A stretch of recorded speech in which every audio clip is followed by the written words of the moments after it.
like I'm giving you that budget, to go with, and, I think that's basically it. Oh, when we're doing the segment at where you're monologuing, I'll give you a 3, 2, 1, and 30 seconds so that you can pace yourself, see where you're at.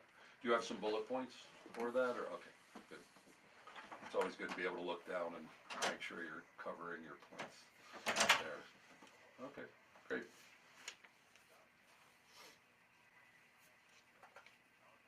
I didn't know Dr. Craig Summer was a sponsor. He's a good friend. He's a friend of mine too, yeah, he's our family dentist. Oh, very good. Yeah, they're the big sponsor for the show. Very They're a platinum sponsor. Years ago, when I said I want to do a show, they said, just let us know. Wow. We're in, so they really helped launch this. They were always for saying, when you're ready to go, we'll That's do great. it, so, yeah. Well, Want to yeah. get you on as a sponsor, even if you could just do, you could just do that, even the 250 one. The non-profit The version. the bronze one, they're platinum. If you could, Where's the? if you could do that, we'll run regular ads, Especially now you're out in Falcon, this is more, That's true. We got to touch on that. This is more, yes, we will. This is more the conservative news talk, so, Falcon is, I think, a big listenership Yeah. out there, those people, so. It is. Okay, 30 seconds. Yeah, let's make sure, let's see, where do we fit that in? Let's do that in segment 4. Well, that'll be, in the promotion, so I'll make sure to leave a few extra minutes there than I normally do. Okay, we're coming back on.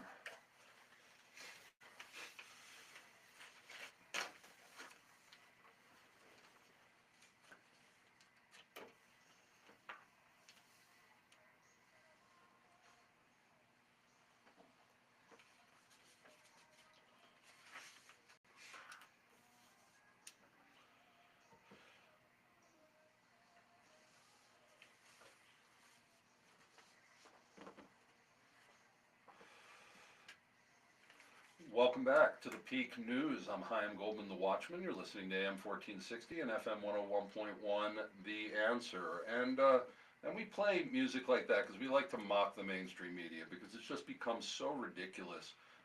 This entity that we're supposed to be trusting to give us the information that we need to live our lives, to be free, has abdicated its responsibility locally, nationally, worldwide. But we're taking it back here on the local level, and we invite you to become part of it. Not only are we doing this toward you, we're inviting you to be part of it, to be a citizen journalist, a tech, an intern, a sponsor, a guest.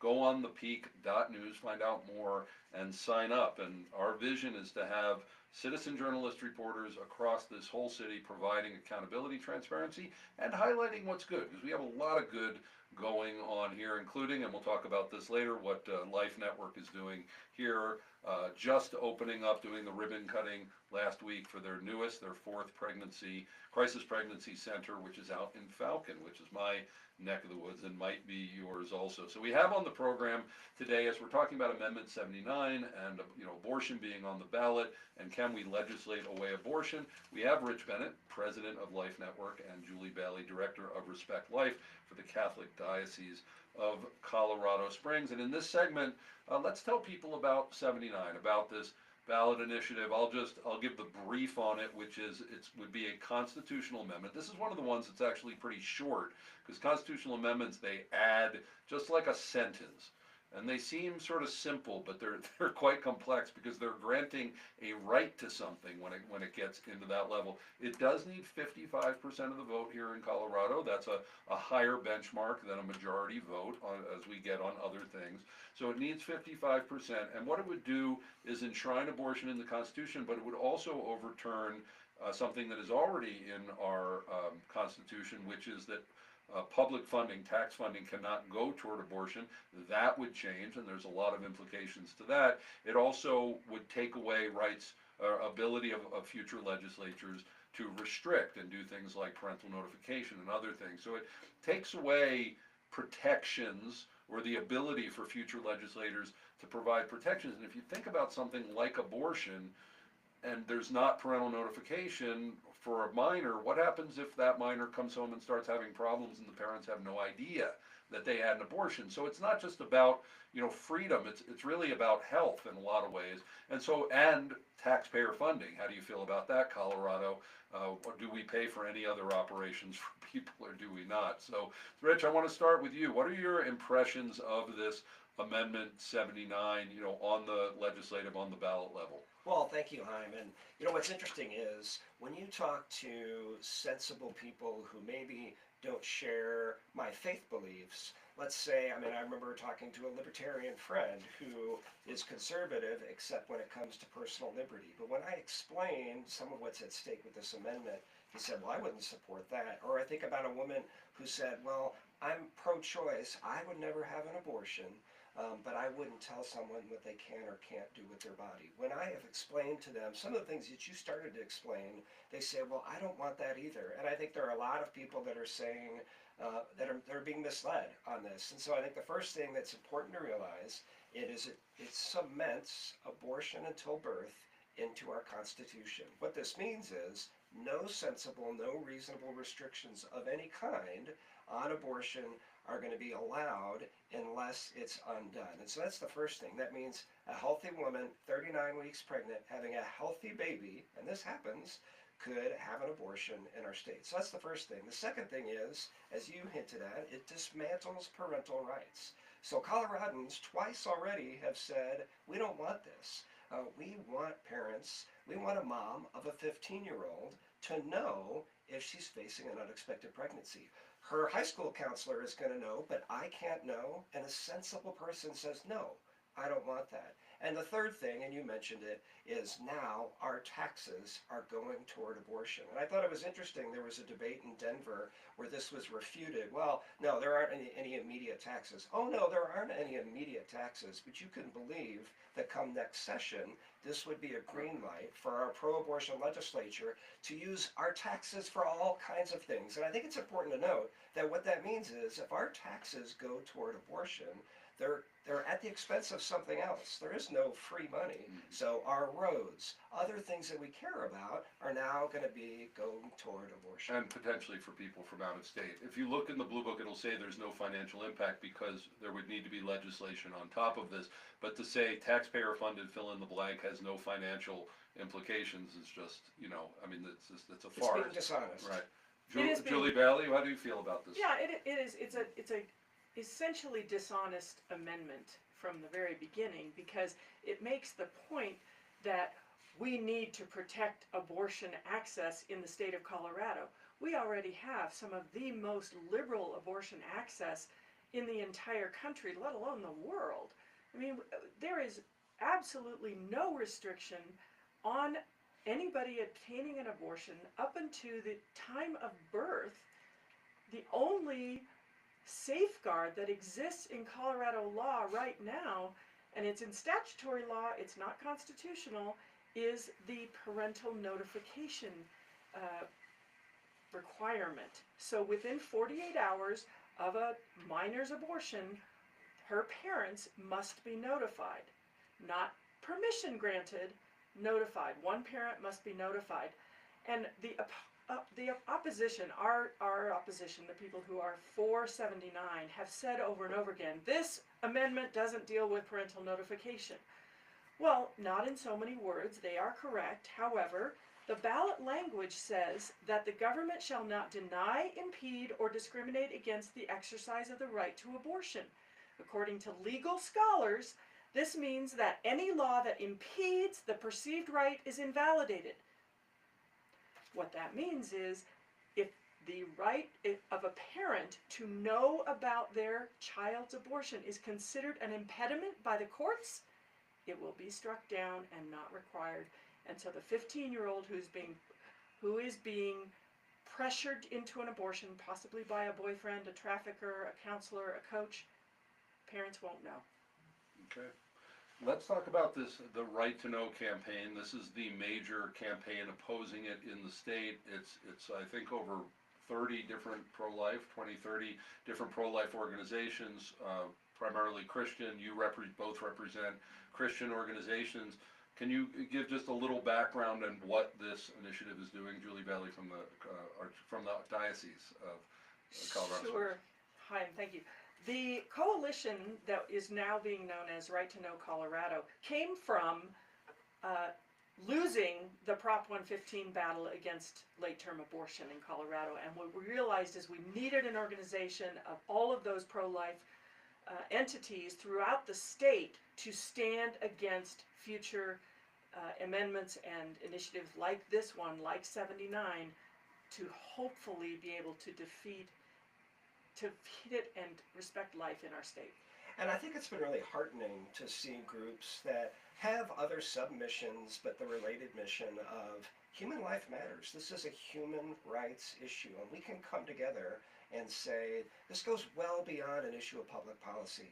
It's a human rights issue, and for those of us from a faith perspective in this room and some of those listening, it's a biblical issue.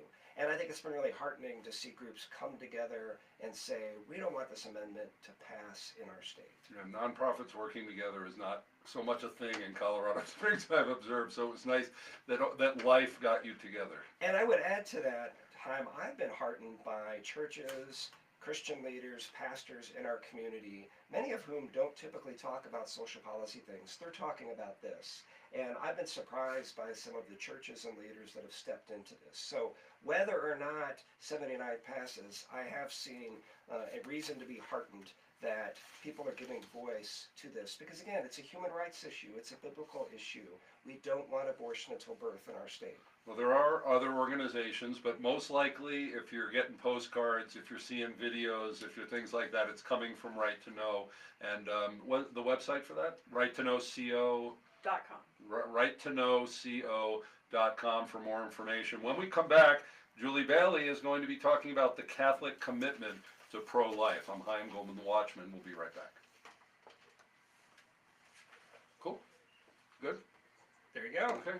Yeah. So I will intro you. I'll turn it over to you. Mhm. If you run out of something, I'll follow up and fill the time, but Okay. try to take the full 4 minutes. And again, I'll give you 3, 2, 1, 30 second, and if you give me a little blink or a little chin nod or to recognize the cue, Gotcha. then that's good. And just go for it. Okay. You like how it's going? Is it Yeah. good? It seems I think good, so. balanced. Okay. What do you think? I like it, but you know I do this every day, so I'm just So sort of you're the I'm sort of in a zone. I know, but in a way I can't see it. I'm just in a zone. So you're experiencing it on your end. My job is to help give you a platform. So is this rolling? Is this running? Yeah. Okay, great. It looks positive over there. Okay, awesome. So we're never completely off mic, just to let you know. I'm used to it, the breaks, like being just, hey, and then, oh, wait a minute. No worries. Hey, everybody, we're streaming over there. I always figure I'm a hot mic. Yeah. At any It's probably time, best these days. you should just behave accordingly. Yes. Don't sit at a bar with the press nearby over a beer and say something you wouldn't want broadcast. Not that anybody running for president would ever do that.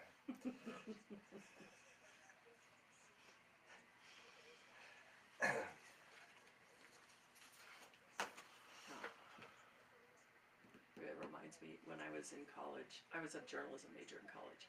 Me and too. I knew I liked you. The editors, or the instructors always said, the public has a right to know everything about everybody at any time. I didn't agree with it, Yeah. but that's the attitude, so, You know, if it's public stuff, I think, you know, the privacy of people in their homes, not so much, but anything that you do outside the house, yeah. And if the media does its job, then everybody naturally self-monitors, right? You know, if there's a policeman out there, we tend to drive the speed limit, so that's what the media is supposed to be. So if you know people that want to do this citizen journalism, please send them our way. My degree's in broadcasting and film, not as much journalism, but mine's more. history. But I had a history poli-sci minor, so that was more the telling the story. And then it just became more. I was going to be a lawyer, but then I became as a believer, more into the law of the Bible as a Jewish believer. That's my major. The Okay. real law. Do we have Oh, we have an extra 30 seconds on this. Yeah, we got 30. Okay.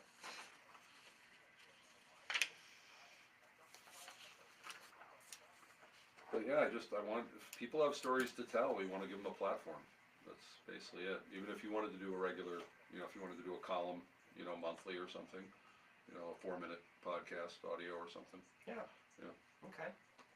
We can do Yeah. regular stuff.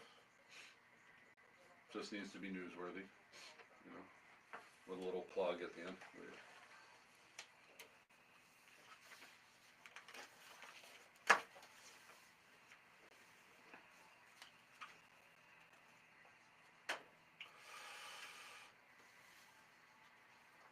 Welcome back to the Peak News. I'm Chaim Goldman, the Watchman. You're listening to AM 1460 and FM 101.1 The Answer. And this is election season. We have less than a week to go to Election Day. Make sure your ballot is in or you vote in person by 7 p.m. on November 5th here, and get as much information as you can. And something that I work on to provide is called church voter guides. We don't pick Christian candidates or anything like that. It was just a way to get into the churches that tend to not get into politics by making a 501c3 compliant guide. And you can go to churchvoterguides.org. We have information on the candidates, on the ballot initiatives, and also lists of other voter guides for your info.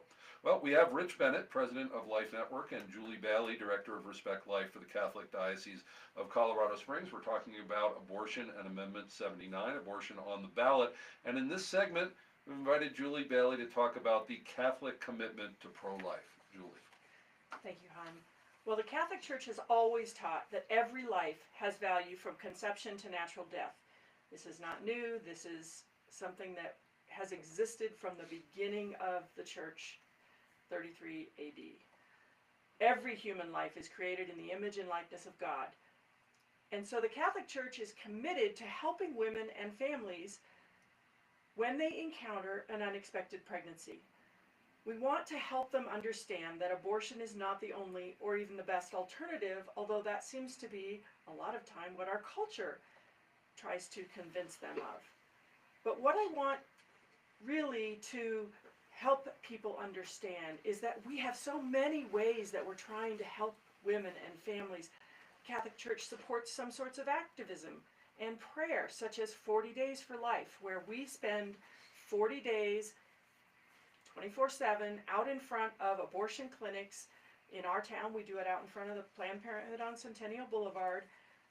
There's 2 campaigns a year. One is during the fall, it's just about to wrap up on Saturday, and the other one is during Lent, where we pray for an end to abortion. We pray that people who seem to believe that that is their only choice will understand that our community resources are so robust, especially in the person of Life Network, but also so many social services that are available, and we help them find those resources and seek out the help that they may need if they find themselves in these unexpected pregnancies. But we also have an activism group called Sidewalk Advocates for Life, where we actually try to stop clients going into Planned Parenthood and offer them the alternatives to abortion that they may not already know about. Something else that the Catholic Church is supporting is a very new apostolate called Mater Filius, which is a maternity home located in Briargate that can house homeless pregnant women through their pregnancy and all the way through 8 months of their child's life, helping them to create and build a pathway forward that helps to empower them and give them the strength to face life that maybe they weren't ready for this turn, but we're going to help them be ready for it as they face and accept and embrace their pregnancy. And then finally, when women choose abortion and find that this is a very harmful thing to their spirit, to their physical body, to their emotional self, we offer programming called Project Rachel, which is a post-abortion healing program that can help women come to terms with the fact that they aborted their child, and the fact that what they really do want is not only God's forgiveness, but they want to be able to forgive themselves. And so what the Catholic Church is about in these issues is not wagging a finger, is not condemning a woman. It's about talking to a woman about what she needs, where she finds herself, and how we can help her live her best life moving forward. And all of these are available in the Colorado Springs area? Yes, all of them are available in Colorado Springs. Mater Filius is one of 23 similar maternity homes that have been built around this part of the continent. Okay, and the website? The website for Mater Filius CS.org. So it's MATERFILIUS CS.org. Okay, and is this also available through the main website, the diocese? You can get a link to Mater Filius through the website of the diocese, which is DIOCS.org. That's a little easier to remember. It When is. people are driving around, yeah, DIOCS.org. So what it seems is that even though it's very often accused that people are just interested in saving the baby but not the mother and taking care of them, that's not the case here in the Springs or elsewhere. Correct. Okay. When we come back, we're going to be talking about whether we can legislate away abortion. We'll be right back. Okay. Cool. Is that what you had in mind? Yeah, that's great. I mean, not as, I mean, it was just a list of things, I didn't know, it was fine, it was great.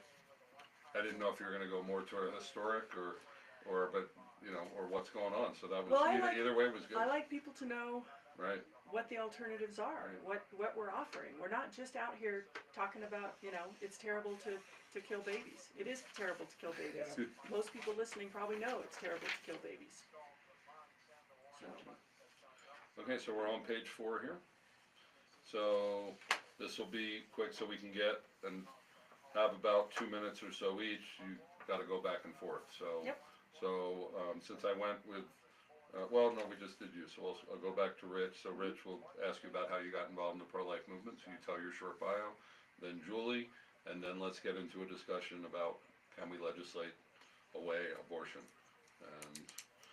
And then if someone says making abortion unthinkable, I can pick up on that phrase and naturally ask the next question.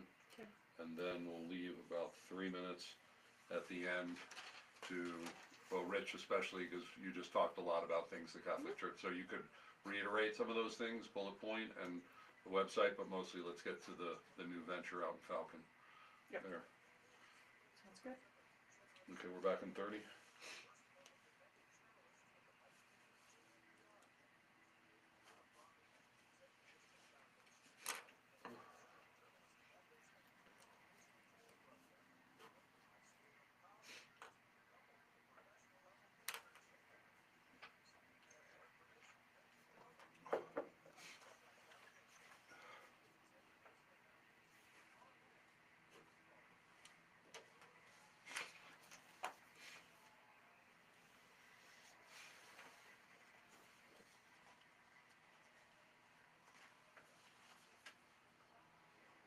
Welcome back to the Peak News. I'm Chaim Goldman, the Watchman. You're listening to AM 1460 and FM 101.1, The Answer, and we are talking about abortion. And can it be legally controlled? Can it be legally done away with? Can it, well, you know what? Can it even be legally granted? That's actually, is there such a thing as a right to abortion? We have with us for this hour Rich Bennett, president of Life Network, and Julie Bailey, director of Respect Life for the Catholic Diocese of Colorado Springs. I always want to throw that arch word in before diocese. It just rolls off the tongue. So first, Rich Bennett, how did you get involved in the pro-life movement? So my involvement in the pro-life movement goes back 30 years. It was actually the first year of our marriage, and we were in this terrific community group at our church.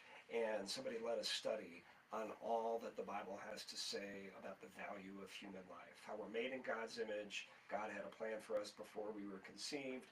And really, that was really the genesis of me getting involved at the time in our local pregnancy center. Ultimately took a job at Focus on the Family, and now for the last 8 years I've had the privilege of leading Life Network, which operates the 4 Colorado Springs pregnancy centers. Now 4. Yes, that's right, Okay. now 4. Julie Bailey. Well, I like to consider myself a very reluctant pro-lifer because I was kind of dragged into the movement, but in about 2009, a friend of mine was starting one of the very first 40 Days for Life campaigns in Washington, D.C. And she said, come out and pray a rosary in front of the abortion clinic. And I said, no, thank you. And anyway, I did. And 9 years after that, I became the diocesan director of the Respect Life apostolate in the Catholic Diocese.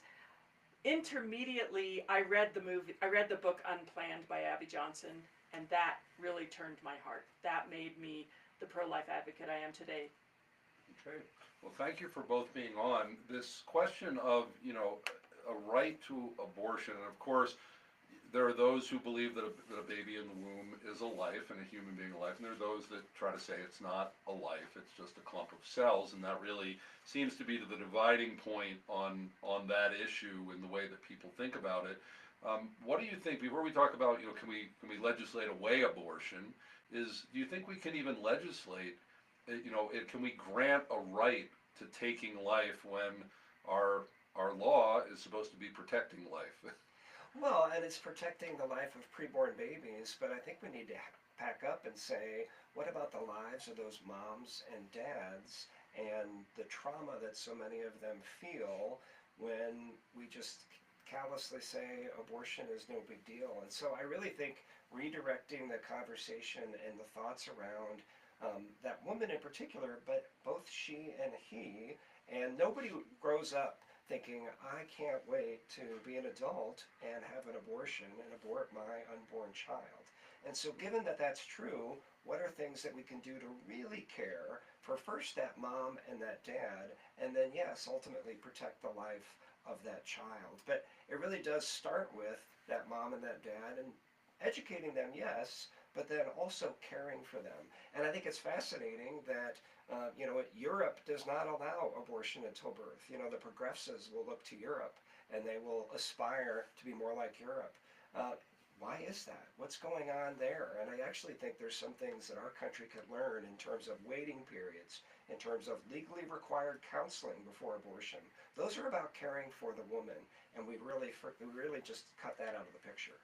Julie, And how that's about legislating, before we get into the social issues, the legislating of it? No, I don't think you can ever legislate the right to kill somebody else. I don't think. I think life is, Innocently, other than possibly murder, sure, capital okay, if we're punishment, talking yeah. about just war or Capital somebody who punishment, isn't innocent, but the innocent and the most vulnerable are who we are supposed to be protecting with our laws and with our Constitution. We're not supposed to be granting a right to get rid of them if they're inconvenient. So here, asking people to go to the ballot to decide yes or no on this Amendment 79. Let's say we vote it down. Let's say we vote no. Does that legislate away abortion? Yeah, the reality is, on the day after election day, we're still going to have abortion until birth. If it's defeated, right now that is currently our legislature's view on things.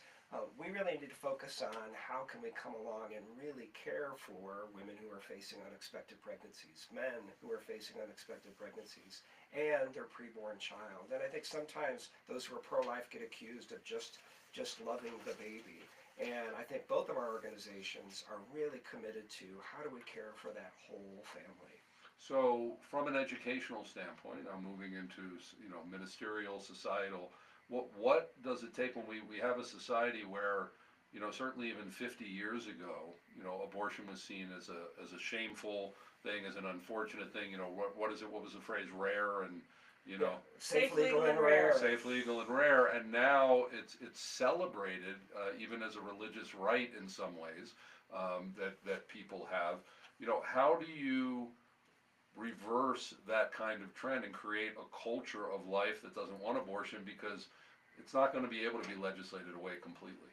We need to make abortion unthinkable. We need to make women and men and families understand that there is so much support in the community for anybody who's experiencing an unplanned pregnancy that they don't need to even think about abortion. Abortion doesn't need to happen because they've got the support, if not from their direct family and friend group, from other organizations like ours, from the church, from loving neighbors who care about them, who want the best for them, and the best for them is never going to be abortion.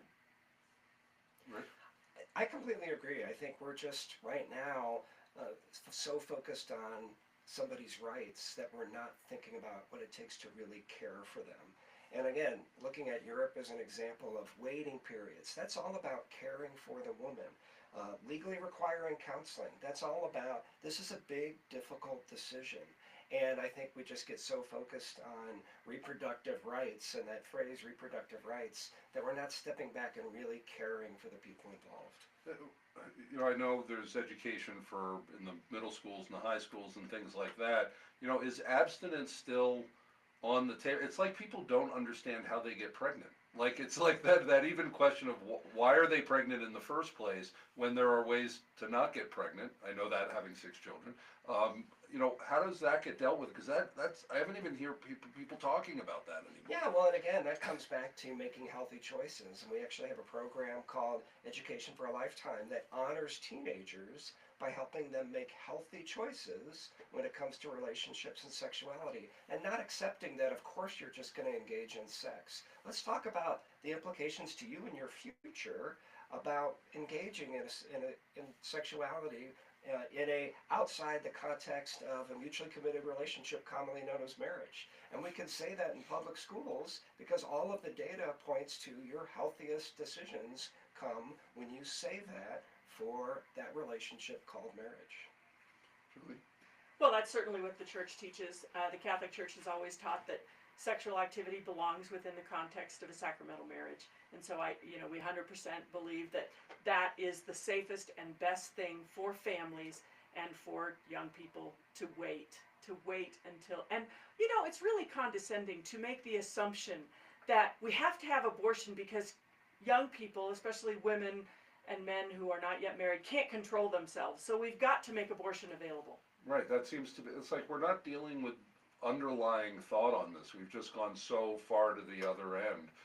How does that narrative get taken back? I mean, within a society that just seems like promiscuity is just the way it is. Well, I think Life Network is doing fabulous work with their Education for a Lifetime program because they are explaining the fact-based reality that sex is best within marriage, and that young people who hold off on those sexual decisions and sexual behavior are better served. They do better in school, they do better with family, they do better in a career.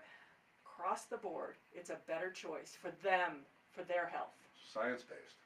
Oh my gosh, follow the science. Okay, Rich, let's talk about the new crisis pregnancy center that you opened up in Falcon. Tell us about Life Network and this new venture out there on the eastern side. Yes, so as we mentioned earlier, we now have 4 pregnancy medical clinics across our city. So 4 Colorado Springs pregnancy centers last week held the public grand opening for what is that 4th center at 7165 Meridian, right at the intersection of Meridian and Woodman Road. And so if you're out there... Within sight of the Walmart. Yes, right on the other. So you know where it is. The other side of the street. We're right behind a McDonald's there, but a phenomenal location. If you haven't been out there, you haven't seen that. That is where the growth of our city is happening, and that is exactly why we're there. We're also going to open a thrift store right next door to that within the next month, and so. What are the type of services you'll be providing to women out there, families out there? Yeah, so that'll be free, no cost STD care and treatment.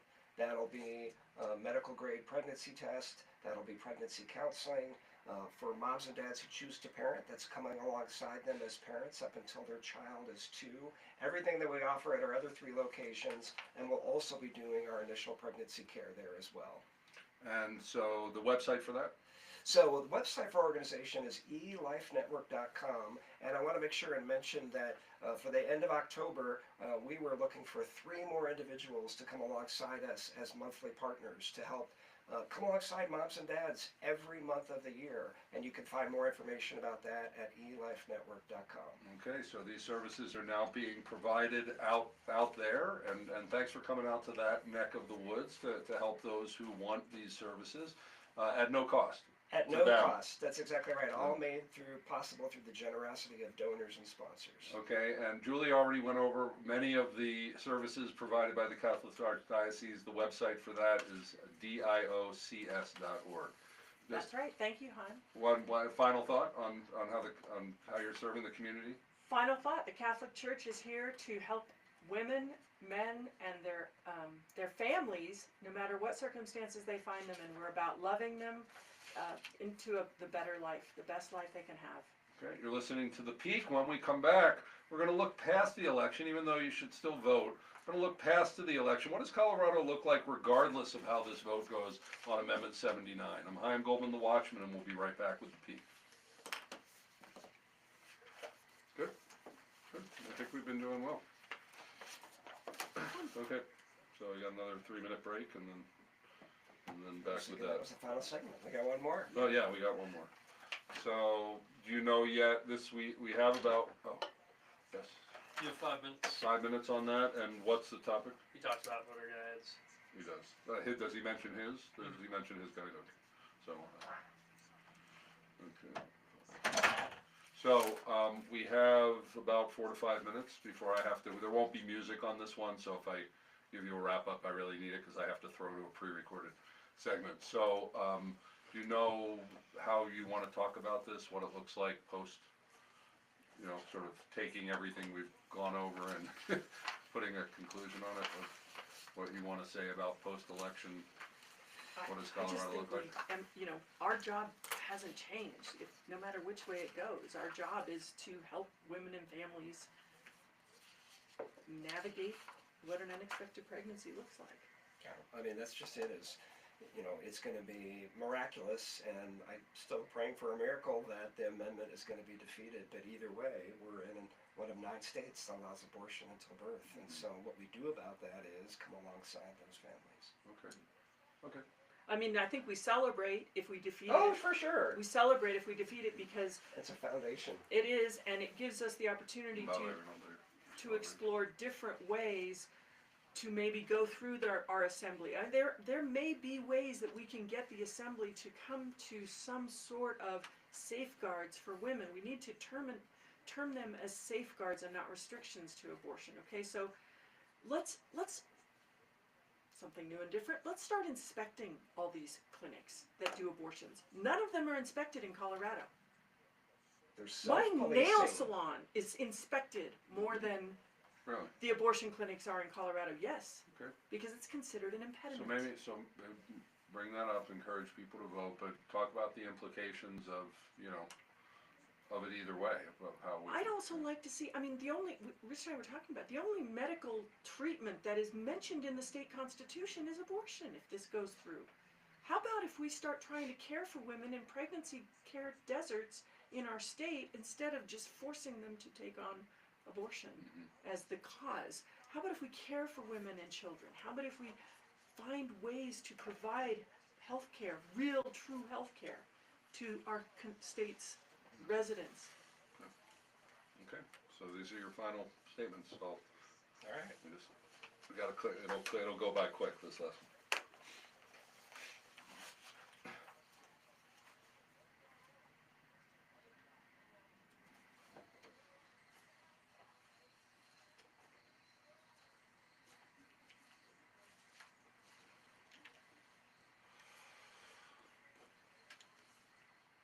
You're listening to The Peak on AM 1460 and FM 101.1 The Answer. It's election season. You have less than a week to get your ballot in by 7 p.m. on November 5th. And we've been spending the hour talking about the constitutional amendment initiative on the ballot for abortion that would make it a right here in Colorado. We have Rich Bennett from Life Network, Julie Bailey from the Catholic Diocese of Colorado Springs. What does, regardless of the vote, whether it goes one way or the other, what does it look like in Colorado regarding abortion, regarding life, post-election, life post-election here? You know, if this amendment is defeated, will we celebrate? Yes. Whether it's defeated or not, we're going to wake up in a state that is still going to allow abortion until birth. One of just 9 where that's the case. And so there is still a lot of work to do to truly meaningfully care for moms and dads who are facing unexpected pregnancy, to cast vision for them before they get to that point, that they don't have to make unhealthy decisions where they're facing an unexpected pregnancy. But then when they do, how do we truly wrap around them and provide meaningful support to them? And so that's going to be true regardless of whether it passes or, as we all talked about, it's defeated, which is what we hope that people will vote no on Amendment 79. Julie? Well, I think Rich is exactly right. What we need to remember is that we still have a duty to the people of Colorado to do what is good for them. And for us, in our organizations, that may mean exploring safeguards for women. If this is defeated, maybe we can get the assembly to pass some safeguards. I'd love to see abortion clinics in our state actually inspected by the health department. That doesn't happen right now. Second That and sounds crazy. Second and third trimester abortions are barbaric procedures that are done in clinics that are not inspected. Maybe we could have a law, a safeguard passed through statutory assembly legislation that says we inspect those places so that women are safe if they choose, unfortunately, to go through an abortion. Maybe we look at trying to expand pregnancy care into the pregnancy care deserts in our state instead of worried about providing all kinds of abortion so-called care. Maybe we could just care for the families that live in some of the rural areas. And the reality is, to build on what Julie shared, Planned Parenthood is self-policing. So for all of the allegations of certain pregnancy centers being fake clinics, most of the time when somebody has strong assertions like that, they're actually hiding the fact that it's true of themselves. And Planned Parenthood is self-policing. I would welcome mutual inspections of abortion clinics and our top-notch pregnancy medical clinics. We provide top-notch care, and I'm happy to have somebody come, but let's make sure that it's for abortion clinics as well, because we care about women, and I'm not convinced that Planned Parenthood and other abortion clinics are appropriately caring for women. That's amazing to me that it's not regulated at all. I mean, in a way that you know, I think you were saying even, you know, nail salons and things like that have more inspections. And that's That is true. That is true. The Huh? health department inspects nail salons, shut them down during COVID-19, during the pandemic. Abortion clinics remained open during the pandemic. They were considered essential services. And I'll tell you something, they are not inspected. And it's a travesty, because these are places where women are undergoing very invasive surgeries. Okay. Julie, let me give you the last word on this, about 30 seconds left. When people are trying to decide how to vote on this, how do you message to them? Vote no on 79 to protect women and babies and families in the state of Colorado. Rich? I don't think we want to dismantle parental rights. I don't think we want our taxes going toward abortion. And if you agree with us, then you should vote no on Amendment 79. Okay. Thank you to Rich Bennett from Life Network and Julie Bailey from the Catholic Diocese. I'll give their website again for Life Network, elifenetwork.com, and for the diocese, diocs.org. Thank you so much for being on the Peak. Thanks, Heim. So folks, you need to vote. Please open up your ballot. Don't wait to the last minute. There's so much in there that you need to educate yourself on. 79 might be your big thing. It may not be, but we need to exercise our right to vote, and that's the message of Jim Miller, Just a Guy, and the Peak Rants.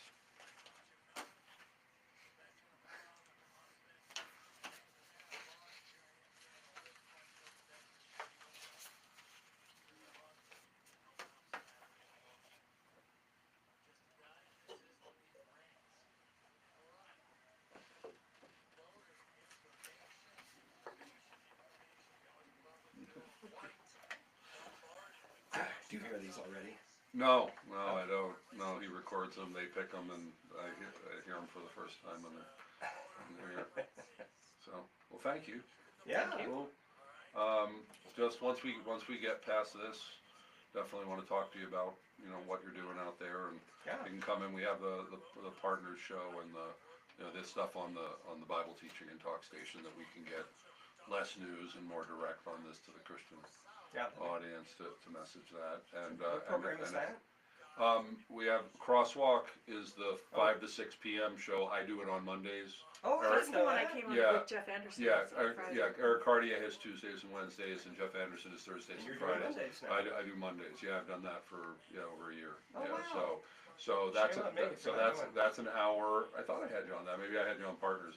So that's an hour show, and then we have the half hour of excuse me, that's Crosswalk Partners in the Gospel is 4 p.m. Wednesdays, and we tend to pre-record it. I sometimes do it live. It just depends on how things work out. So that's how we separate that. This is This is news, and we're going back once we get past the election, going back to what we've been doing is more broad-based, topics and covering education, government, business, faith, family.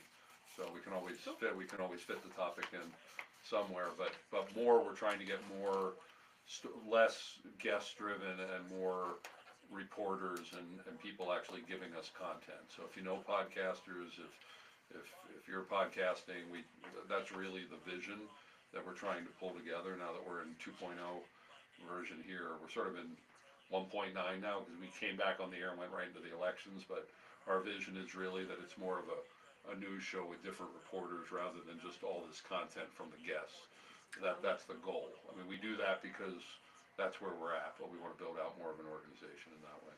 So anybody that since you both have journalism backgrounds, people that the goal is this will be the flagship daily show, but that the website where we can have print and video and audio and people that go through some level of a journalistic program and then they're authorized to post content. Yeah. So we do citizen journalism. We've also started a nonprofit, the PICA News Educational Foundation, to bring journalistic ethics and vocational training into the schools for media. So we're Very good. working on that. We're doing a fundraiser at the Pinery in a couple weeks on the 14th, so I'll send you okay. information to that. We're gonna have food tastings and silent auctions and make a fun evening. Michael Gall is gonna be speaking from D11, Heidi Ganal, Chris Gould from here. Very good. And so that's to say, how do we get the media back by educating our youth of what Media's journalism is supposed to be before they become activists and think that this is about pushing an agenda and don't understand that we'll be a whole one semester journalistic ethics, including actual vocational training with some time here, and then when they successfully go through that, plug them into an internship here and elsewhere.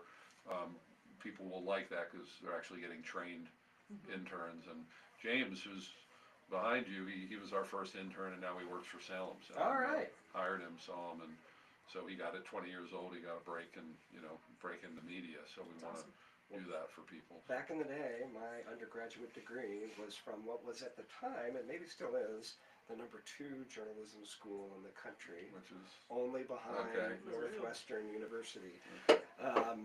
And then it ended up not pursuing that path, but had a lot of background, and I worked at the local newspaper, the Lawrence Journal World, for 2 years, and then decided I didn't want to do that. But that's the background I come from. So, like, from a writing standpoint, for sure, I'd be very interested in that, as well as some of the stuff we get to do here. Yeah, and that we're on. This is conservative news talk, so we understand our base. But our goal, once we get this dialed in, the economic model, the production model, is to move it more right center. That it's not as much, because I don't like this conservative Yeah. news. It should just be news. I think it'll always be conservative. Because that will represent our community. Well, just by not pushing progressivism, you'll sound conservative. Yeah. But right now, this is the base. This is who listens to the station. But really, it's about, I don't care what your politics are as a reporter, as long as you can come to work and and do your job. So give me a sec. I just need to finish the show.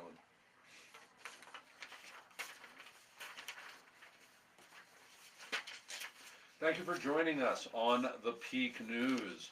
Make sure to vote, folks. Really, it's so easy to do in this state. Be part of the process. Don't check out. That's the most important thing. If you check out of something as simple as this, civic involvement, you'll check out of so much more. I love what I do. I love getting to do this, and everybody that comes in here is doing something. Maybe you don't get around people like that who are speaking up, who are saying the quiet stuff out loud. So you be that person. I want to give you permission to say the quiet stuff out loud to your family, to your neighbors, in your church, at work, to politicians. We need to exercise our free speech. We need to be represented properly, and we should not be silenced. Do not let yourself be silenced. I want to give a shout out to all of our sponsors, but especially Springs Dentist and Dr. Craig Summer, Holistic Dentistry in Colorado Springs. They're our family dentist, and they are the platinum sponsor of this show. We air Monday through Thursday, so we'll be back tomorrow, and we'll be having a civil discussion. I love this, not a debate, but a civil discussion on Prop 131 concerning all candidate primary and ranked choice voting. We will have official representatives from both sides of the issue doing that. And Friday I get a break, but Dirk Hobbs is in at 3 p.m. for the Southern Colorado Business Digest and Forum. Next week is the election, so we'll be finishing that up and the first couple of days of the week, and then we'll be getting back to what we call our regular schedule here of covering everything in the Springs. Coming up next here on The Answer is the Larry Elder Show, so stay tuned for that, and check out we're pushing, I think, about 140 podcasts on the Peak.News, so check out, you're sure to find something that you like there. As far as resources, churchvoterguides.org, and of course you heard about Jim Miller's Just a Guide. You can find that at the Peak News, the Just a Guide tab. The Peak, we say the quiet stuff out loud, and in 2.0 we're saying it even louder, and we hope you'll get louder too for such a time as this. Shalom. Cool. I love the shofar. Thank you. Yeah, I usually blow it on the air, but I left it in my car so they have it on tape. I can push it in. We have But one that we use every 40 Days for Life, because we do a Jericho March in front of Planned Parenthood every midpoint rally, so halfway through the 40 Days for Life, and one of our guys has learned to play the shofar. How about that? If you ever want to bring me out, I can I'm do that. That's a big thing for I'm serious, you're me. gonna get invited in, because it's gonna Yeah. be in the winter, it'll be